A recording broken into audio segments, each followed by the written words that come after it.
Do you think it goes back to what you were saying in one of our previous sessions or whatever, where it doesn't matter what Trump does. Like they want to find a way to make it look bad to their voters in some type of way, and I think that is a real big problem with the Democratic Party right now. It doesn't matter. Like this is good. Look at the people celebrating in their country that they have been liberated. And they're being doesn't matter. And I see so many stories, people sharing from people, celebrities I didn't even know were from there. And I'm like, oh, wow. And they sharing their experience when they lived there. And they're like, man, like you just don't understand what we were going through over there. But like, will they look at the Democratic Party and be like, why are y'all trying to release him? But I don't know. But do you think is like, come on, you put a bounty on somebody's head, like that's kind of like policing yourself to do something. No, like, they did the same thing to who was that? Bin Laden. Yeah, they do it. To There's somebody they did recently. There's a warrant. I don't know if it's a bounty, but there's a warrant on Netanyahu. It's like in Canada. They put out a warrant for his arrest. They like, hey, if you step foot anywhere in Canada, you getting arrested. George Bush had one. Yeah, but I'm like, George Bush did have one. Yeah. I'm like I'm like, countries have issues with people. They make it known, like, hey, yeah, and if it's somebody legal. want to gain favor with us, yeah, if you bring catch this him in your nigga roped up. you catch him in your country, bring him over here. But my thing too about that is what I find it's weird as hell is that I was watching the news and people were sitting there going off on people from Venezuela, glad that this dude out. And they're here from the United States booing them, telling them that you don't know what you're talking about. Like, nigga, I'm sorry, say it again. There are people here in the United States that are booing people from Venezuela because they got rid of dude. So the people in Venezuela are ecstatic. They glad it got rid of a dictator. Right. Now you have the Democrats here telling the Venezuelans, like, y'all don't know what y'all celebrating and we want dude out. Like, nigga, how does that work?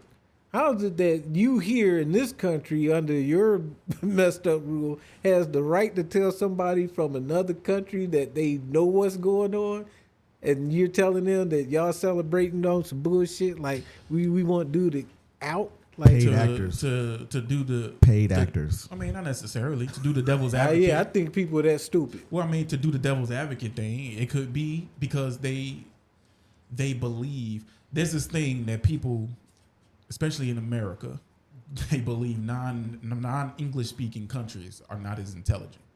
So they probably are of the belief that the people in Venezuela don't know that Trump is not doing this for you guys. Trump is doing this so he can worm his way into y'all oil fields. So they probably like, hey, you don't know what you're celebrating. You're celebrating the fact that, this bad man is out of office, but he's gonna be replaced by somebody who definitely don't give a shit about y'all welfare, and he's just gonna sell all y'all oil to Trump for $2 for 2 pennies. Yeah. And this like I said, this is a devil's advocate thing, and I'm like, that could be the reason why, but it's not a. But do you think? But do you think? No, I agree. Because do you think? Because at the end of the day, this is all about politics, war game, war politics, and I know China. It's just money. But that too. But China and Russia came down and condemned the attack or the capture, as they say. Do you think they said that because they didn't make the move first to get the oil? No, they say that because, like you said, they was working with him. Yeah, they were trying to get. They were getting oil from him. Yeah, but now they're going to redirect it to the United States. Is that necessarily, based upon war politics, is that good for the United States, or is it just going to start off some more bullshit we're going to have to deal with? No, in down terms the line? of so they had this issue before. United States had it recently in terms of the oil prices, because if you've been paying, like the oil prices have been dropping. So I think they got it down to like $55 a barrel or something like that. So the United States is like that's selling the game cheap. It's like it'd be better if they were to export it, because then they can go up on the prices of oil, sell it back to Russia and China. Now they're making more of an income. So now the middleman is making more of a fluff pile.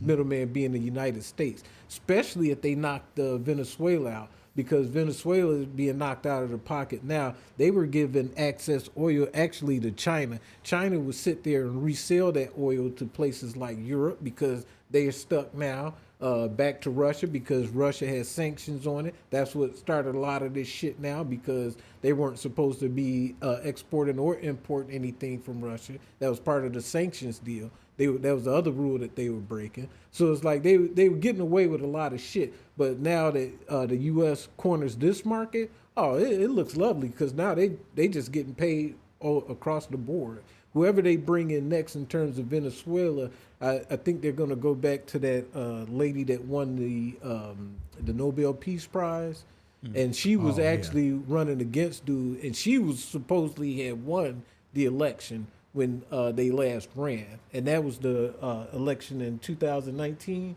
and she had supposedly won then. But of course, I remember hearing about that. yeah. So it would be smart because she was cool with Trump and his outlook on how to build Venezuela using the oil field. So she was already on board.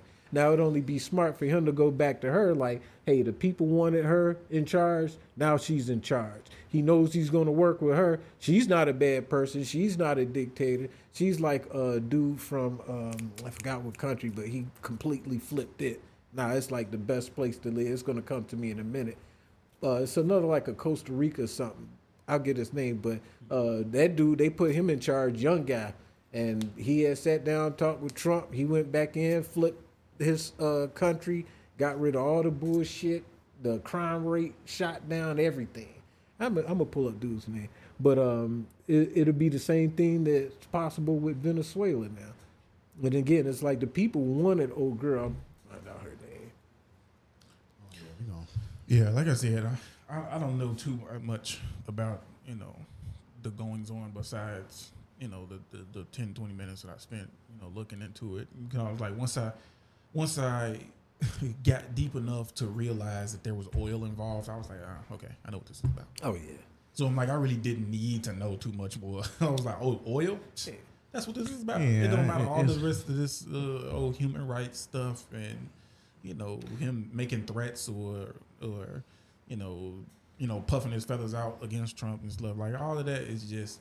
It's like, oh, you just gonna make it easier for us to do what we was trying to do anyway. It was icing on the cake. It was like, hey, we was gonna do this eventually. We was figuring out a way how to do this anyway. Now you just gave us a little, you just gave us the green light. Incentive, yeah. I like you went and shot your mouth off, and that's what it cost you. It's like I don't think anybody's mad about that. Like you said earlier, it's people that are mad about who did it, and it happened because you can't go from. This dude is a bad, horrible dude. Now to set him free, it was injustice.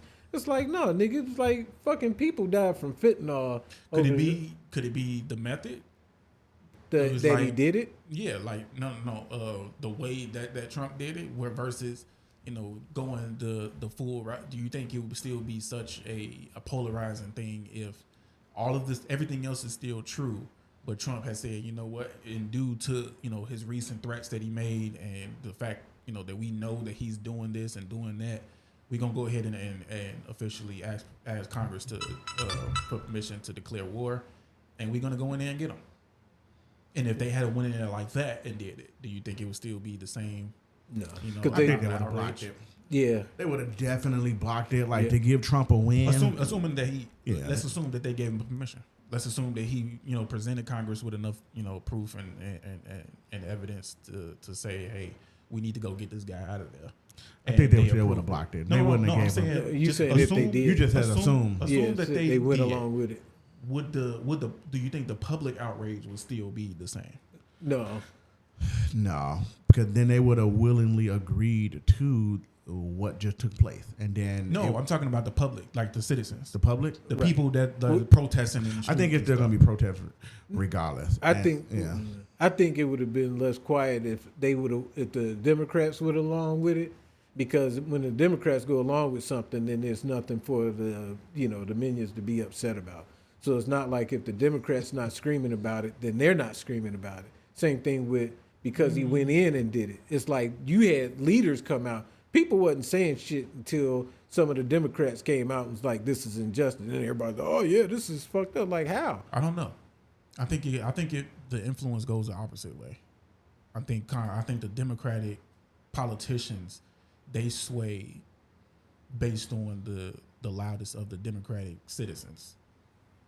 Not necessarily, if a Democratic congressman comes out and says something, then the citizens will be like, oh yeah, that's right, or whatever. Oh.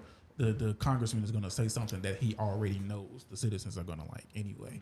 Well, I mean, you kind of like tossing stuff on the wall because I just saw Hakeem Jeffries for an example.